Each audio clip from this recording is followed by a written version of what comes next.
If you have ever been curious about tarot reading but was a little bit unsure on where to begin, this video is for you. Hi friends, my name is Daniela and I'm a developing medium and tarot reader. Thank you for joining me today in this tarot adventure. Today I will be sharing with you guys some tips and resources that help me along the way. Hopefully it's going to help you too if you're just starting this journey. What I'll ask is for you guys to bring 3 things. Actually 4, if we're really thinking about it. Your disposition and good humor, a pencil to write down notes, your notebook and a journal, either or will be fine. So you can write down the meanings of the cards, your understanding of it, and also log in the answers that you get as you're practicing tarot, as well as, and that is the most important part, an actual tarot deck. Whichever one you like, whichever one resonates with you, will do fine. Choose whichever deck speaks to your heart. Some people say you have to be gifted a deck in order to practice tarot. In my eyes, I feel like you could just buy whichever deck resonates with you and start with that. Make sure that you just choose a tarot that excites you, that have helpful symbols to help you remember the meanings of the cards. And also just know that some people will actually use playing cards, regular playing cards, and use it as tarot. That can also work. And some other people will not even rely on the meanings of the cards. They will literally solely rely on their intuition and what they're getting, what they perceive of the image as they're doing the readings. There is no right or wrong way of doing it. Just choose whichever way resonates with you. But in this video, I'm going to be sharing some techniques to actually understand the meanings behind the cards so you can fine-tune your intuition alongside this technique and this divination tool. And just a gentle reminder, this is only my opinion. You can take and use and discard anything that you like in this video. This is just my process, the way that it worked for me. Feel free to disagree with that. That is totally fine. I am not trying to push an idea into anyone. You are free to take whatever you'd like from this video, and whatever doesn't work, let it go, and it's totally fine. Also, when you're working with divination tools, be very careful of the words that you choose to speak when talking to someone else or giving predictions to someone else. Be careful with the meanings and the interpretations that you're making of the cards.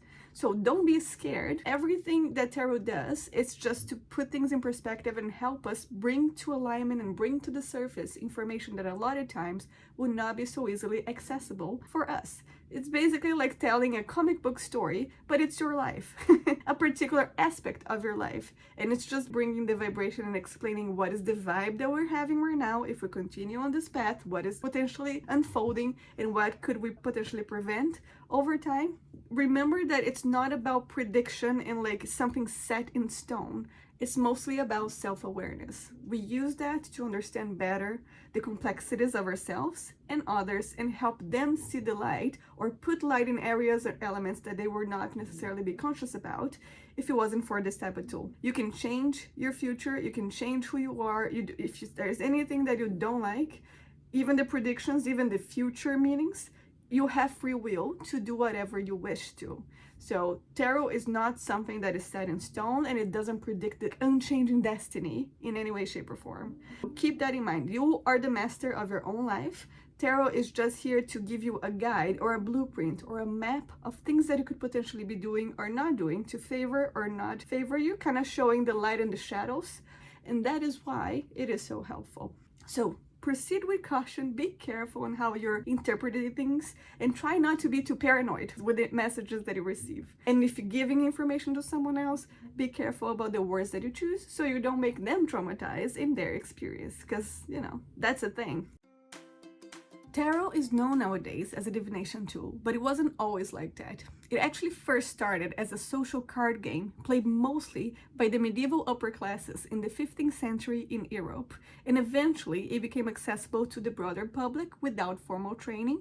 These playing cards evolved into 2 different paths. One being the iconic tarot suits that we use nowadays, being wands, pentacles or coins, cups and swords, and the other one, the modern suits that we see in playing cards, which will be hearts, spades, diamonds, and clubs. You can actually find online a lot of examples from aristocrats from back in the day in the Renaissance in Italy that would commission illustrative decks from different artists, and you can find, and sometimes the number of cards would change. So the most common tarot decks that are used, I'm gonna write it down here so you know. But they're not the only ones. The game did evolve over time and is not played exactly the same way, and it eventually became a divination tool. And that's what we know today as tarot, with the rules and the actual cards that we played with. A full tarot deck consists of 78 cards in total, divided in minor arcana and major arcana.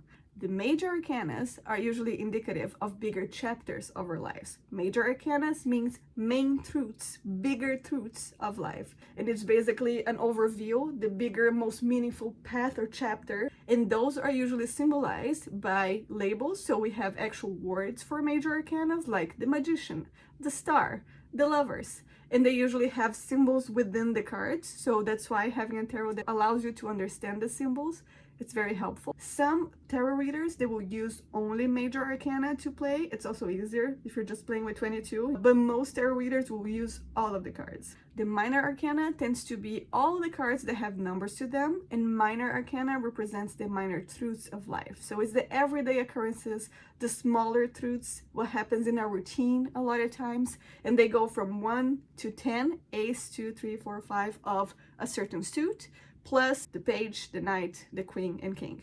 So this is the main thing to keep in mind. Then within the minor arcanas, we will have the different suits, right? So we have the wands, the cups, the swords, and the coins or pentacles. I find that assimilating the suits with astrology actually helps a lot. If you're able to add a little bit of numerology in that, it can help you even more. So, for example, we have the 4 suits. The wands card is usually associated with fire, the fire symbol and the fire signs, such as Sagittarius, Leo, and Aries.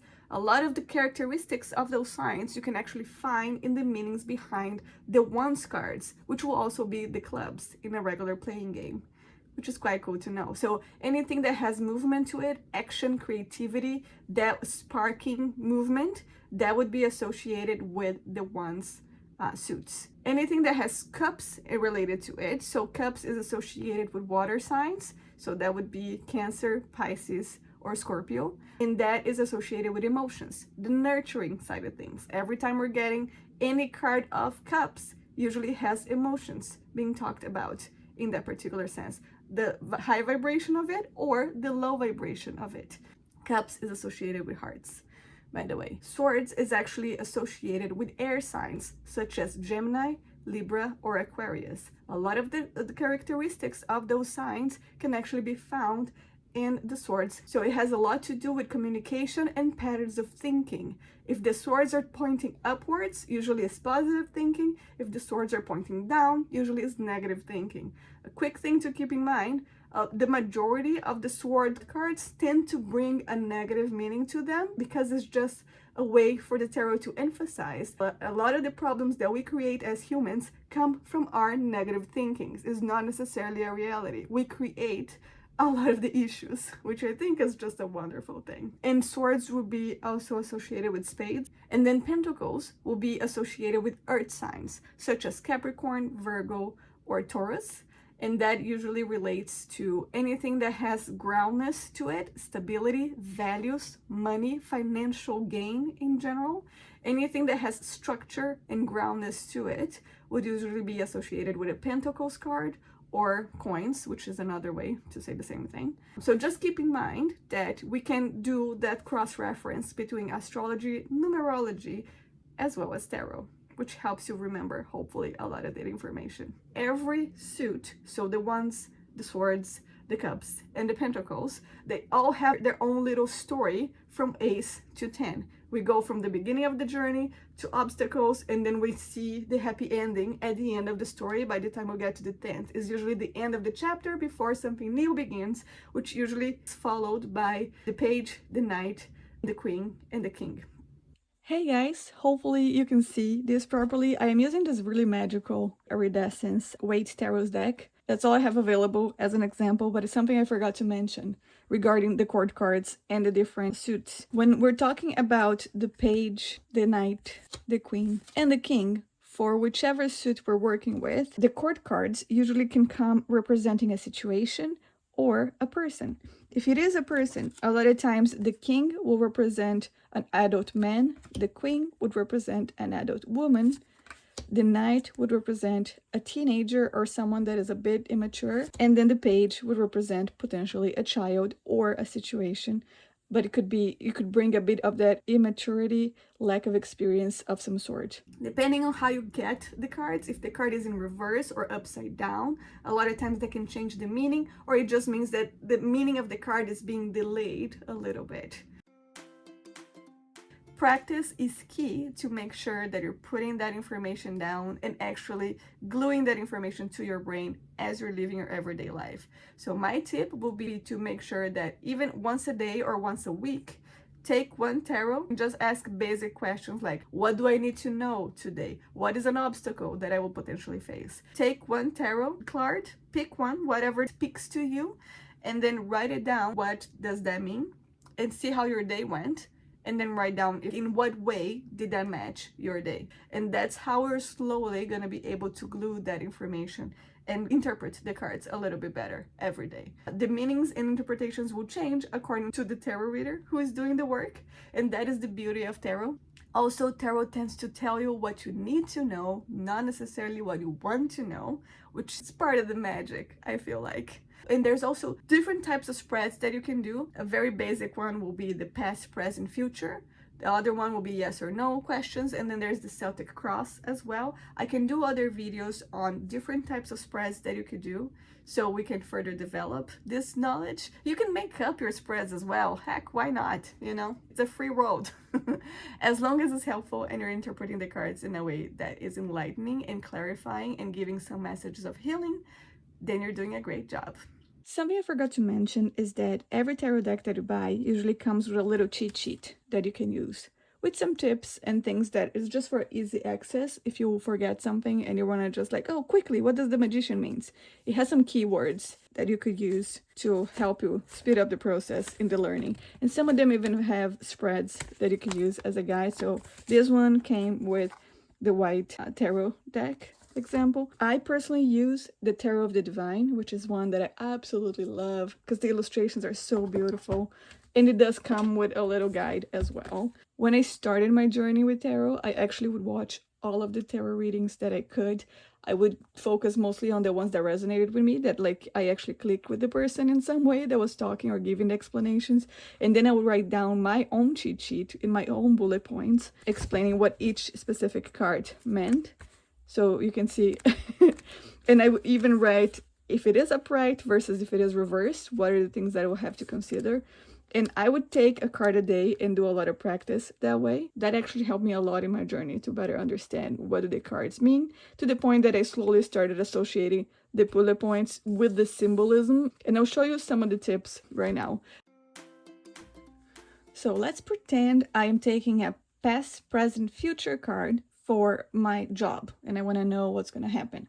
And I got 7 of Cups as the first card, then 7 of Pentacles or coins, and then Ace of Cups right after.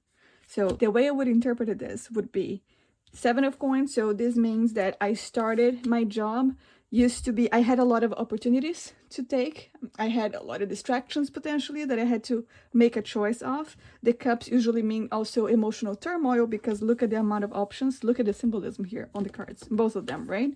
I have a lot of options to choose from, but I couldn't necessarily focus on. And then the message behind those cards is always using your own intuition. Deep down, you know which direction to take, but we might need to have a little bit more focus in our goals, in our path, to make sure that we're able to reach our goals and what we truly, really want and what is actually meaningful to our hearts. This card would potentially mean that I had a lot of options, didn't really know what to do, if I should like buy a house, take the job in Miami, go back to Brazil, you know, many things related to career, many opportunities bubbling up, and then a bit of this emotional turmoil, having a difficulty choosing. And then we have 7 of Pentacles or coins, which is the same thing.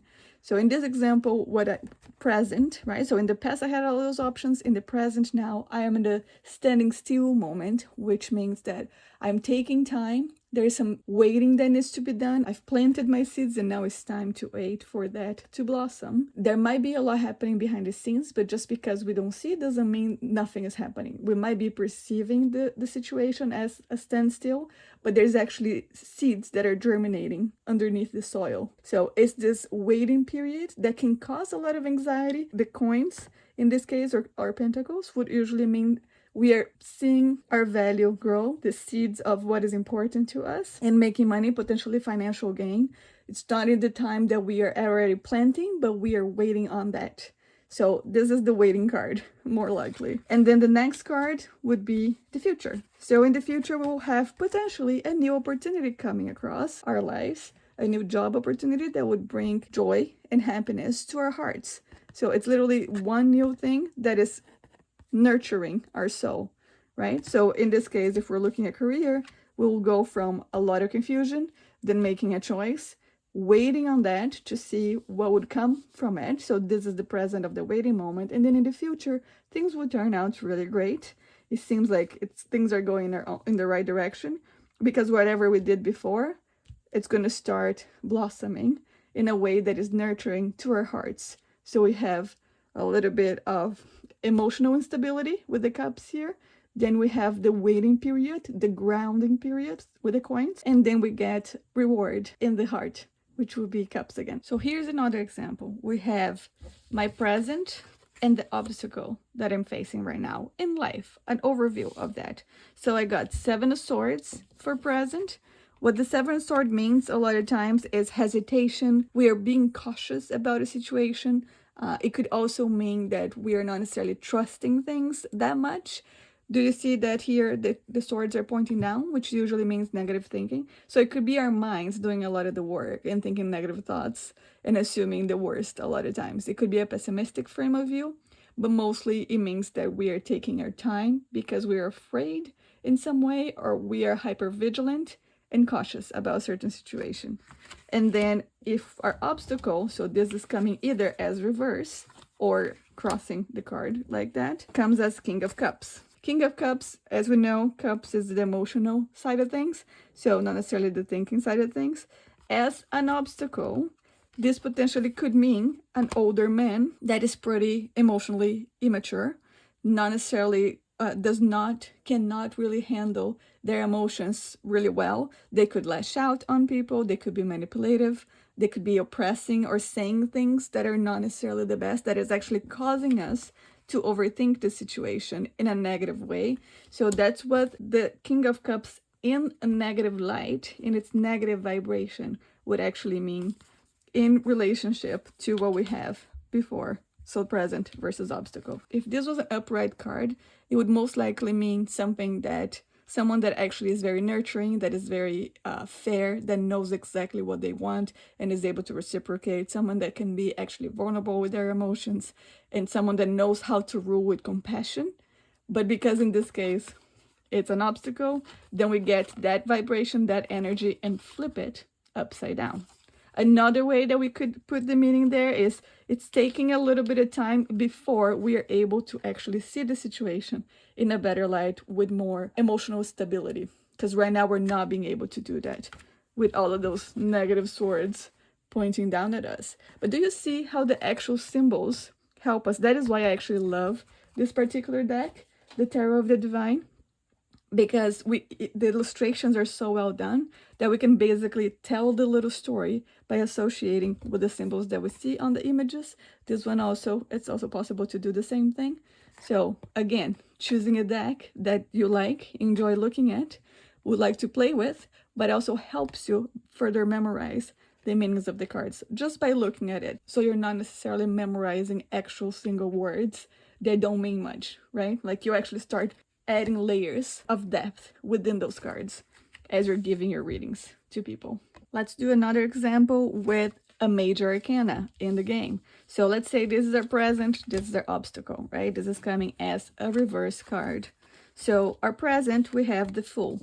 The Fool Card 0 usually means the beginning of a new phase, something that we haven't experienced before, that could bring a lot of positive ignorance in some ways, because we don't really know what to expect because we've never been to that before. We could be fantasizing a little bit about the situation. And if we think of the Little Mermaid's journey, it's about someone, she did something that no one else has done before, and people are looking at her like crazy. And then she will face obstacles along the way, but there's castle at the end, which usually means happiness. There's the sun behind it, which usually means happiness as well. So it's about the journey of that hasn't been taken yet by the Fool. So there's a lot of new unexpected challenges that might arise, but it's a very optimistic card for the most part if it is coming in an upright position. But then the obstacle that we have, so this is the main phase. We're going through this new phase that we have never done before. And then the obstacle, we have 5 of coins. This card usually means not being valued or feeling like we're not being valued for our efforts, or not necessarily receiving the recognition that we deserve, because coins is about that particular aspect. Is when the ground is removed from us, it brings instability, insecurities. So it could potentially mean this idea of, even though we're starting the new phase, there's a lot of new insecurities bubbling up that we feel like we might not be enough. So that could be a consequence of our environment, the people that we're surrounding ourselves. Could also mean our negative beliefs and feeling that we are not enough, or we're not going to be able to do it because we are not valuing ourselves in the way that we deserve to get the courage that we need to actually move forward with this new endeavor. That is a big phase that we're going through our lives. This is a temporary card, as we know, because it has the numbers on them. So it's something that within a few days or weeks, it will pass. Although this new phase, it's a much longer chapter that might take, obviously, months, potentially, to go through. And it's an important chapter in the overall view of our lives. I hope this was helpful for you. If you have any questions, just write them down. I'm planning to do more videos on this topic so we can get a bit more in depth about the information. But for now, that's it. I don't want to make the video too long. I hope you have a lovely day and wonderful readings. Thank you for joining me today, and I'll see you next time. Bye, everyone. Just get the vibes. Some tarot readers. I cannot remember.